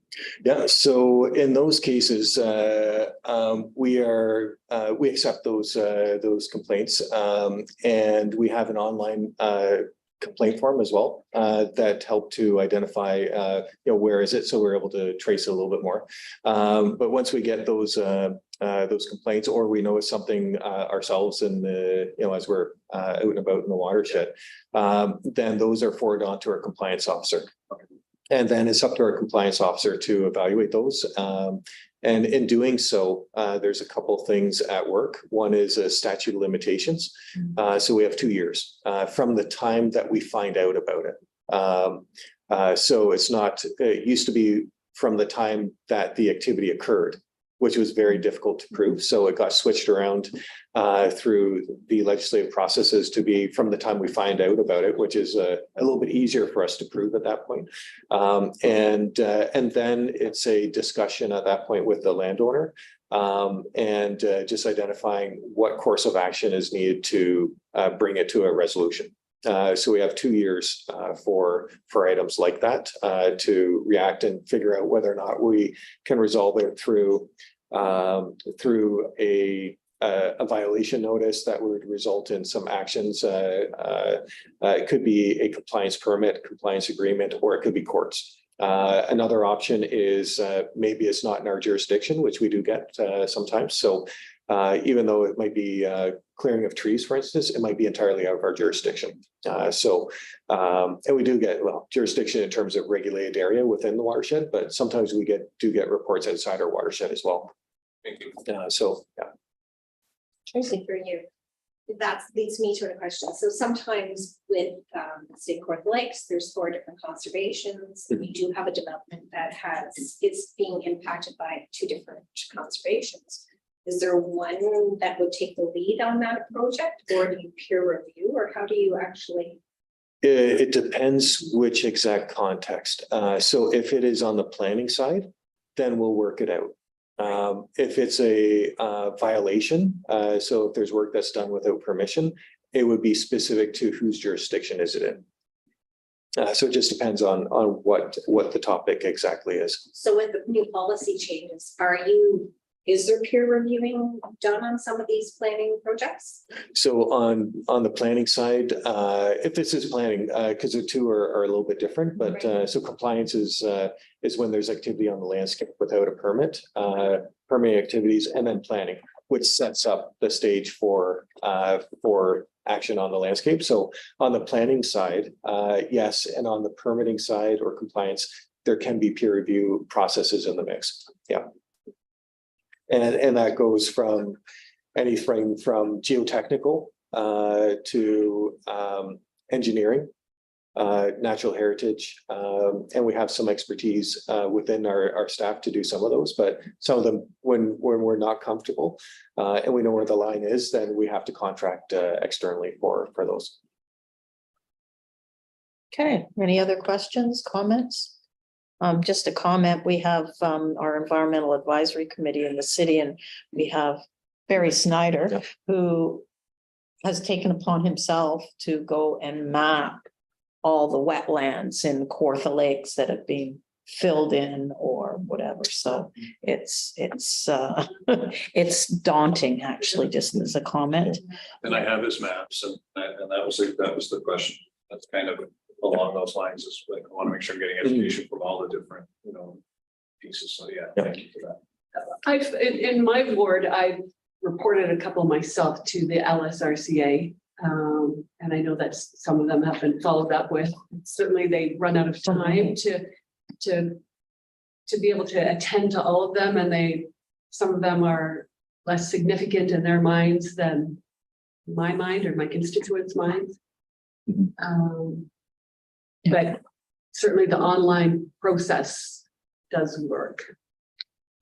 Somebody's monitoring and reads them immediately, and I think mostly they go out and look at the situation. It's really hard to go on site and find the person who owns the land and give them orders and see if they comply. Like, I know it's a rat race after that.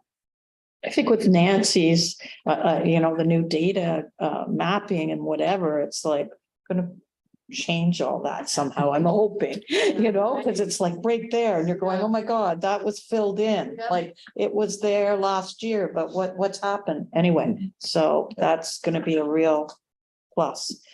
Okay, I need a motion to receive Mark's report, please. Okay, Kriya and Harold, all in favor? Carried, great. Okay. So we're on to correspondence 7.4. Yep, great. Thank you, Madam Chair. Correspondence that we received in the last month is before you. There's a couple of acknowledgements from the Ministry of Natural Resources and Forestry, just accepting our information that we put forward, or a request for extension on the MOUs for specifically on the Durham side. So they just acknowledged it. We'll see what the next steps are on their end as time goes by. There was a request for support, I guess you can say, from the Halliburton Highlands Land Trust on a initiative that they're looking at undertaking, which is looking at putting a bunch of crown land into a preserve that covers a big swath of Halliburton County.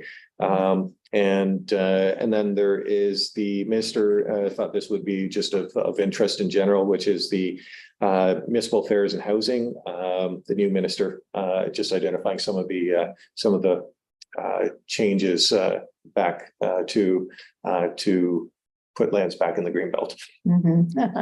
So I just find it interesting, the Halliburton Highlands Land Trust. When I was off council, I worked there for a year as the executive director, and I was asked to come to a meeting here for Kawartha Naturally Connected. And so so that's totally off the map now, is it, Kawartha Naturally Connected? Because yeah. I mean, that would go hand in hand with, having corridors right from here all the way up to Halliburton, through Halliburton. Mm-hmm. So how are we going to address their information? Yeah, in this case, quite frankly, from Christy and I talked about it, and we didn't see a lot of value as staff in supporting the initiative. It barely covers the top end of our watershed. Right. But that's kind of our perspective. If the board chooses to endorse it, then we'll send a letter of support for sure. But there wasn't a lot of tangible benefit that we could see in supporting the initiative, and it's a really tiny piece. I think it probably amounts to pressure to the ministry to move it into protection. So how would I say this? So what would be the downside of us supporting that? Like just yeah. saying, hey, good Yeah. for you, whatever, not with money or getting involved. Yeah, and that's on the staff side of things. So we didn't see any value for supporting or not supporting. Mm-hmm. So that's kind of where we ended up. But I see Director Franzen is Excited. Yeah. Excited, I know. It's a large portion of our municipality. Yeah. And we haven't received any information from this group at the municipal level. Yeah, that's not, And I'd like our staff to look at whether we would support that or not. I'm sure we would, but I'm not 100% sure we would. I don't know what they're at, like, can we like just support it in principle without any funding or, yeah. Yeah, I think there's an intent that there wouldn't be any funding Yeah. attached to it. I think it's really just trying to move Crown lands Yeah, into a protected status. Yeah. So. what's the downside of us supporting that? That's fine. I get personally, I can't support it till it's gone to the municipal level. So, okay, so how about we just put that one on hold until, Until, yeah, until they, Are we sure it's gonna get to your municipal level, or would you? I have no idea, because Can there you was guys no, forward it to their municipality, there was no mention about. I know, that was very odd. Well, right? under the group that endorsed that plan, they only had Halliburton County municipal government that supported it. so can we just put that on hold? Yep. To even receive it at this point until we hear back from. Well, I guess we can receive it, but we can, yeah, we can receive it and then, But you're trying to keep it alive. yeah, so bring it on a next agenda. Yeah. After, I make a motion to defer. okay, great. Okay, Peter, seconder. Eric? All in favor? Carried, great. Yes, Eric? Thank you. I just had a quick question, Director, on Mr. Calandra's memo within it, his letter. He has a link for feedback. I know I have a lot of people in my constituency who are watching the news very, very carefully from all walks of life. And is there a recommended way other than just as a counselor posting to Facebook and letting people know that this feedback form's there? Or is there a shining light somewhere that I didn't know? Because I do off, as you can imagine, and Yep. I just seeing that last night, I was like, oh, well, that's interesting that you put that link there for a reason. Yeah. Yep. It's public feedback. Yeah, and I believe it would be tied to the Environmental Registry of Ontario. And that is the mechanism for getting comments in. So just literally copy. it. Yeah, so, Do my best to get- Okay. Seeing we don't have an environmental commissioner anymore. Thanks, Rick. There we go. Okay. I need a motion to receive the correspondence. Or have I done that? Can't remember. Don't think We so. had a motion to defer the item for support. Right, so we need a motion to receive the rest of the correspondence, please. Tracy? Kriya? All in favor? Carried, great. And we're on to 8. Budget, full costing methodology for labor expenditures. Jonathan? Through Madam Chair, so today we're just looking for board approval on our full costing methodology that we have attached as a report. Just for some background and historical context, we have maintained staff in our general operating programs in the past, and we use charge out rates for any specific work done on behalf of the municipality. That would reduce our general operating levy.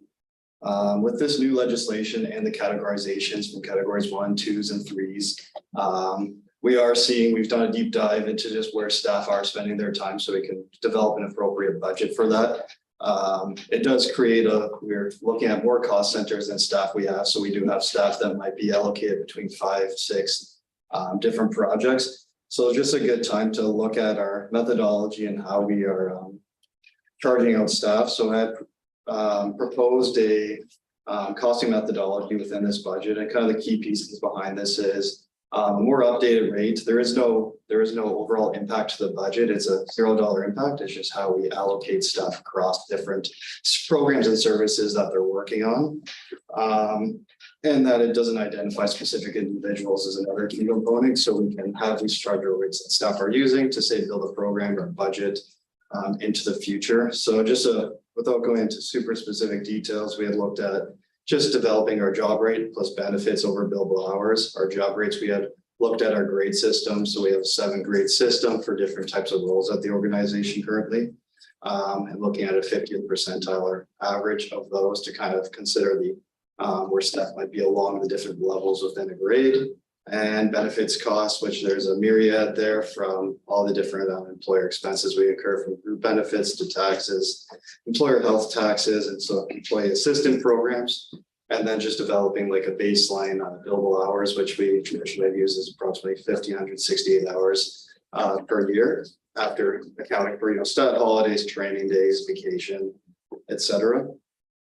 So with that in mind, we had developed a comparison on the last page of the report that are just more streamlined our various charge out rates or recovery rates between the different grades to our prior system. So we're just looking for really in principle the methodology that's approved, and the recovery rates might shift minorly as we're still waiting for some information from the feds on and oversight on YMP, like yearly maximum rates for 2024.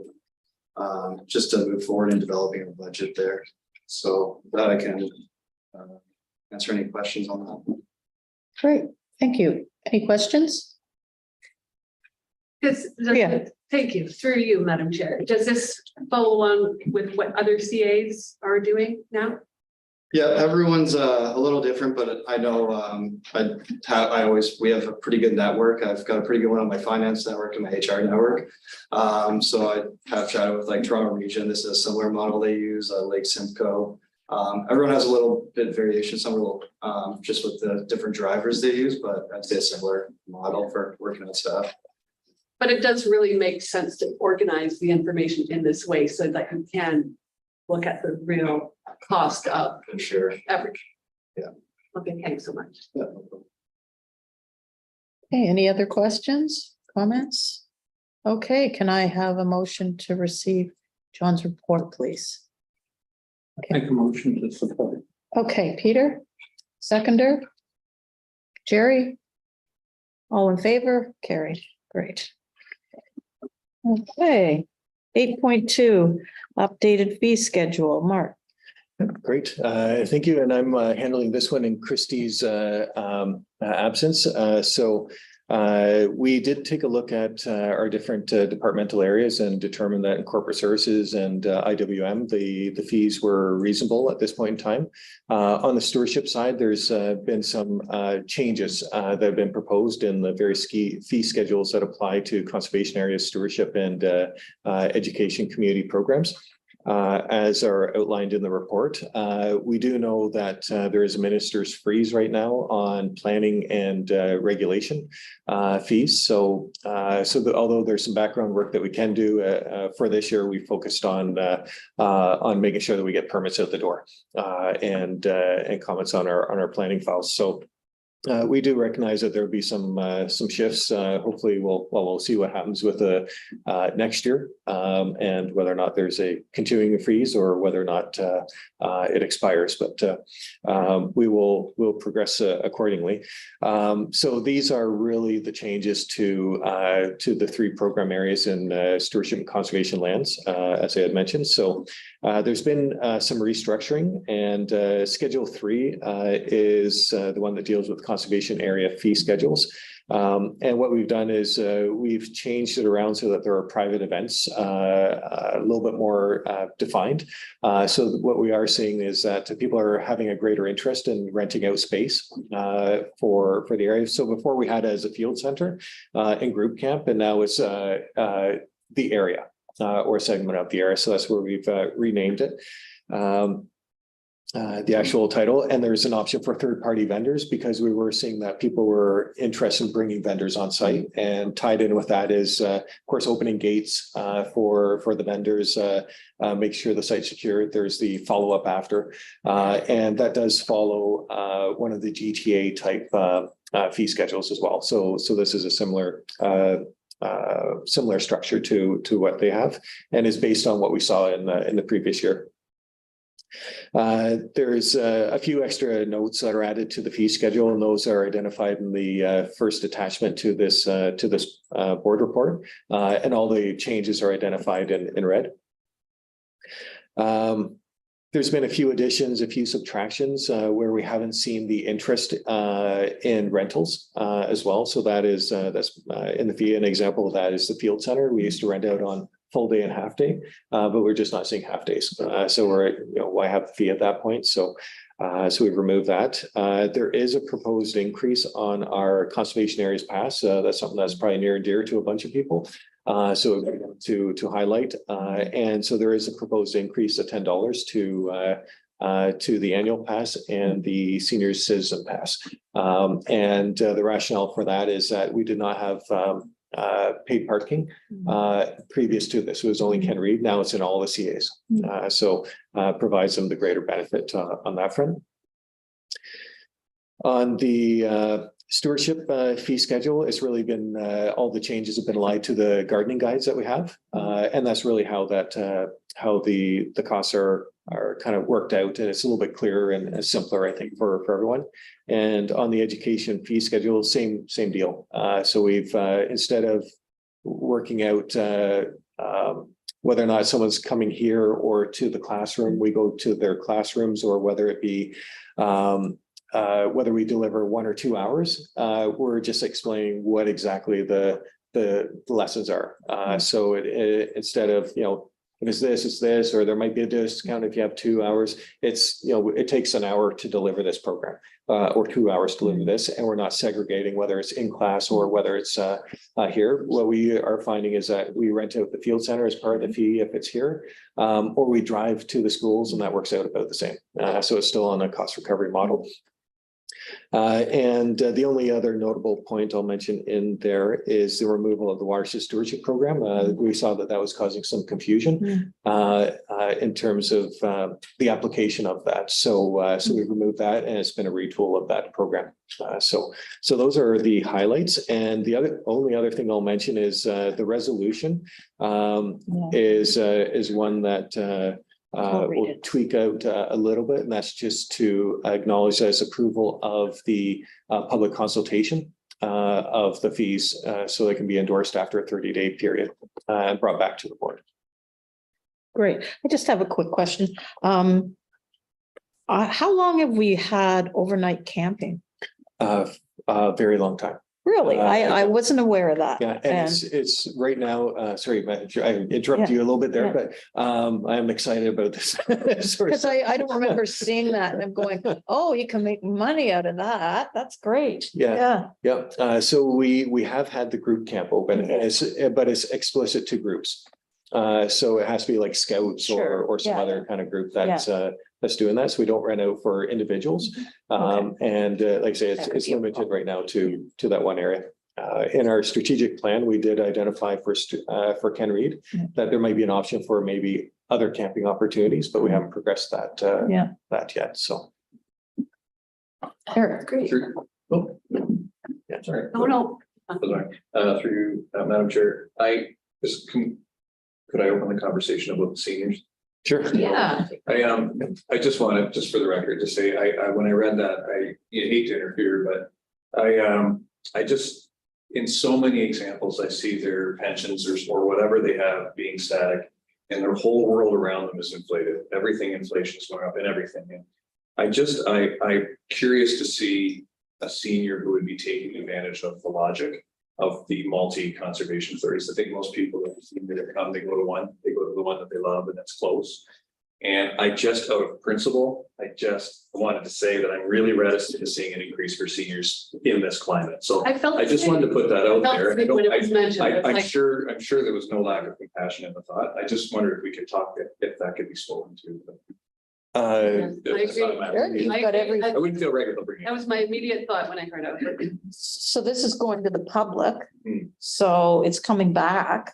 38 periods. Right. So maybe at that point we could amend the resolution. If needed, and perhaps not. It hit me at first glance as something that was like, looks so great, set that little nugget. Yeah, through you, Madam Chair, we have two options really around that. One is before it goes out to public consultation, that could be removed or reduced. And the other option is wait for comments and then see what happens. So there's two different options for that. And in the end, the third is we'll see what the outcome is when it goes into effect. If it was increased, that's usually where you get the most comments. So. So What would you like to do, Jerry? This is something separate, but Okay. I was just wondering now with the new staff hired into with the marketing background or whatever, is that part of her directive to come up with a shortfall in rentals and stuff and promote that further, or what aspect of the marketing is going to be looked at there? yeah, so and maybe I'll turn over to John for that, but her role is really specifically geared towards content generation. So if there was an element of around promotion of that, I suppose that could be worked in, but the primary focus is really the what's now termed Category 2 programs. And so some work on the mandatory programs is really facilitating education outreach or results of things that we're doing, promoting the programs and services that we have. So, but I'm sure it could be, an option in the mix as well. So. Want to go? Okay, you want to speak to that? or- Okay, that's good. Yeah. that's Okay, nice. okay. Bria? As to the choices that Mark just outlined, Yeah, I was just gonna- I wouldn't mind responding to that. And my initial thought would be to reduce it now and not even depress them, not even make them have to worry about it. If this money could be taken somewhere else, that could be gleaned in another department, I would reduce the, Want to make a motion? if that's okay with you. For me, philosophically speaking, I'll just add to that quickly and then I'll decide. I just wanted to say that I think you won't get complaints if it were the model where let's check and see. So you put it in place.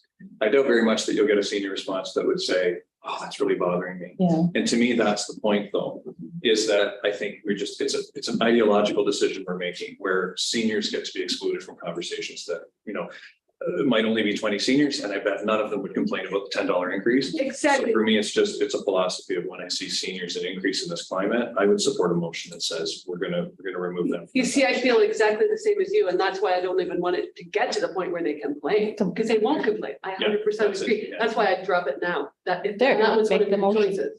Yeah. Okay, so my motion is to remove the senior increase in the fee Second, schedule. second that? Yeah. Okay, any comments on that? No, okay, all in favor of that? Motion, great, okay, that's taken care of, good. So then we're on to, so there are any other questions besides that? I'm just, okay. So I'll just read the motion because it's changed a bit. Yeah. Yep. Resolve that the updated fee schedule for 2024 be approved for public consultation on our website for 30 days, and that a review of comments received during public consultation be considered in a final proposed fee schedule for board approval at the next applicable board meeting. And a mover and a seconder, please. Okay, great. Eric and Peter, all in favor? Carried, good. Okay. And we're on to 8.3, Conservation Authorities Act, Phase 2 Transition Activities. Mark. Great, thank you. So my apologies for not being able to get this out to you with the agenda. But I hope you had enough time to review those. And I am trying to find my one document here that gives me all of the information I need here. So the MOU, as you saw in May, is basically the same MOU. Had discussions with municipalities. They were all in favor of the content and actually liked it, the content as it was laid out. It does include the clause 5 that's in the agreements, the mediation component, which was has been softened from the previous version and provides better options. One of the important parts is these are draft agreements for 3 of the 4 municipalities that we're dealing with. The Durham region covers off 3 additional municipalities, which would be Clarington, Scugog, and Brock. So that one is the one that's still in the works with Durham Region. They're working with Toronto to develop the MOU and then kind of move that forward to each of the CAs. We haven't received that yet from Durham. And so this is other municipalities, so City of Kawartha Lakes, Trent Lakes, and Cavan Monaghan. So the only difference in the agreements is Schedule 2.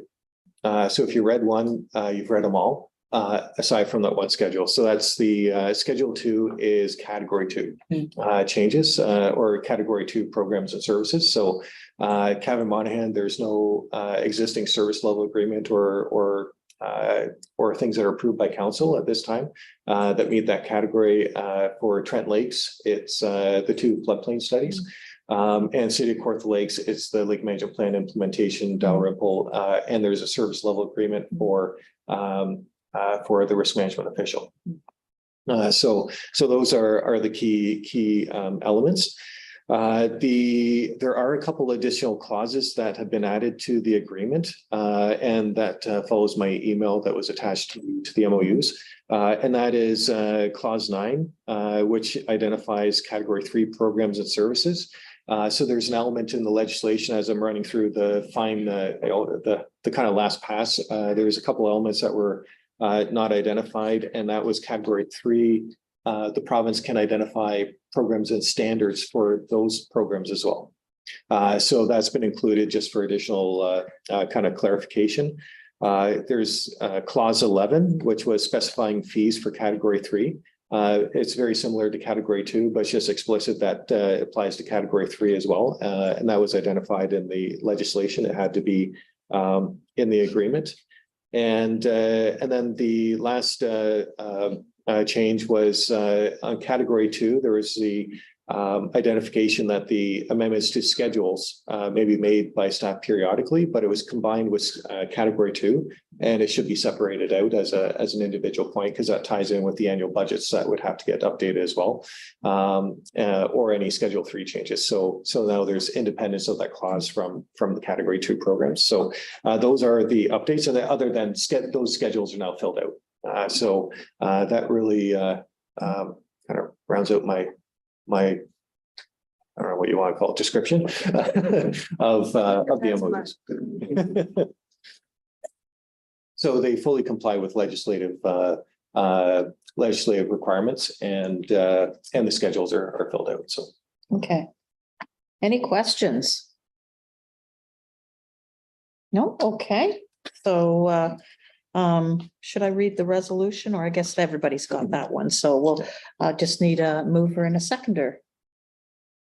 Jerry and Tracy, all in favor? Carried. Okay. So we're on to new business, and we have Director Smeaton. This is a treat. I received a phone call about 2 months ago from a former student, Phil Nichols, whose dad is if anybody in Lindsay who knows, has seen beautiful paper sculpts, different sculptures in the hospital, perhaps, all those. His dad, that's his dad, Calvin. So he's very well renowned, Calvin is, and his son has followed suit as an illustrator. And I got an email to Mr. Smeaton a couple months ago saying, would you please take a look? He's all proud. He won an award from the Chicago publishing company that he now works for a book called Beware the Burmese Pythons and Other Invasive Animal Species. So couldn't have been better with your Dalrymple presentation of invasive. I heard invasive all meeting long. So it's very exciting. It's a book that was, I think, written for the conservation authorities around the world. They really do, save our wetlands. Look, I just opened to that one by fluke. The invasion of the veggie bingers, and it goes on, and it's all done in cartoon form. Scientific fact involving conservation. So he asked his publisher, and they agreed that I have one for all the council and senior staff of the city. And there's a box at the back for all of the staff and the directors here for Conservation Authority. That box in the back, if you would like to take one home. Wow. And if there's an extra and you have a child, in the early teenage years or somewhere 10 to 13, your grandson, by all means, take one. These are for the Conservation Authority. So I hope you enjoy it. Thank you, Eric. That's very cool. We'll give you feedback next time. It's great. You'll love it. Thank you. So thank you for the time. Okay, that's great. I just have some information. there's a Ontario grant for EV stations that businesses and not-for-profits and the city, the Conservation Authority can apply for. And we have to have them in by the end of the fiscal year. So this is great news, like they're funding all sorts of them. I don't know how, a lot. So I think we really need to get on that as a municipality, as a conservation authority, not-for-profits, businesses. I know a lot of municipalities don't want to electrify their fleet because they don't have anywhere to charge on the landscape. So this is something that really needs to be looked into and applied for soon. So, yeah. Which is exciting, I think. It's a big step. Just a quick question. Yeah. Well, that deadline was for the applications to. Yes, I believe it's You didn't yeah. have shovels ready or anything, just the. No, it's the applications. So yeah, it's a huge grant. Yeah. For everybody, so, personal people. So, okay, so next we're going into closed session. Do I have the reason why we're going into closed? The reasons were identified on the Okay. meeting Okay. schedule, so. Yeah, I just thought it would be, I don't have it here. Is it on the back? Oh, there we go. Okay. So we're going, need a motion to go into close for litigation or potential litigation, including matters before administrative tribunals, example, Ontario Land Tribunal affecting the authority, a proposed or pending acquisition or disposition of land by the authority. So I need a motion to go into close, please. Great. Thank you, Harold. Seconder. I was just gonna ask if they've got a 5-minute break, because I have no idea how long this closed session is gonna be. So Is it long? Shouldn't be too long, Okay. but we can recess because we have to Sure. shut down YouTube. And Sure, absolutely. Yes, let's. And I was just gonna ask, I was imagining leaving at 3, sort of like how long this might take. Shouldn't take too long. let's do that then. Let's just do it. Yep, Yeah. okay. Oh, you want to just do it? Okay, no Yeah, break. I didn't Okay. have any idea how long the closed session might be. You need a break? Okay, all right, okay. And let's keep Jenna and Matt. Yeah, so Jenna and Matt can stay and everybody else has to leave, please. Thank you. Good day. Thanks.